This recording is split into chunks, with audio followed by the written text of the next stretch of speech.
waxaanu ku jirnaa barnaamijkii gaarka ahaa ee aanu ku wareysananay wariyeyaasha telefishinka caalamiga ah ee Raad. Ridwaan Xaaji Cabdiweli ayaa imaka hortayda taagan. Marka ugu horeysa Ridwaan, ciid wanaagsan. ciid wanaagsan Ali Senya aad baa u mahadsantahay. Cabdiweli muddo ayaad imaka ku dhex jirtay warbaahinta kala duwan ee Soomaalida.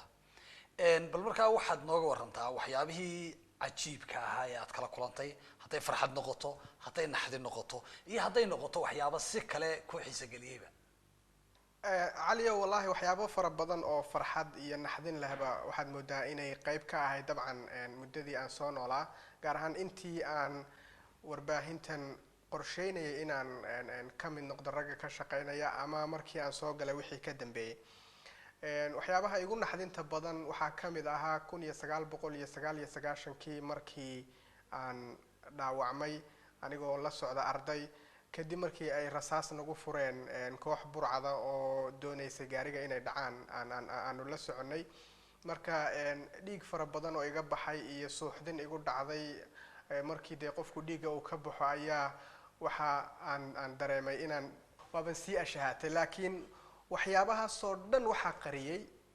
naxdin fara badan oo kale oo aan la kulmay oo ah dad madfac ku dhacay kuwa xabad lagu toogtay kuwa aanu ku aragnay سلقي سفارة أمريكا كوي دجنايين مقدشة دد ميدو أي عناية وحياة فربضنا رنتي كان حنايا أو قيب كنولش دتك فربضنا الصومالية إنك استوى أنا مثلا قوي سولبو الصومالي إن دبعتضو أي سامس لكن تاس أياد مدامر والبقين يتهاي وح عن حسوسا كرو هي مشاكلات كولي دلكي كتاجنو لا صعد تمرر فربضنا قوي سدنا وإذا لا لقيا بقى سحق درة مدفع الله قدفته وما ركتيد وادباتين تهذا يا mahadsan tahay Ridwaan waxaan ku leeyahay ciid mubaarak ciid mubaarak كل عام وانتم بخير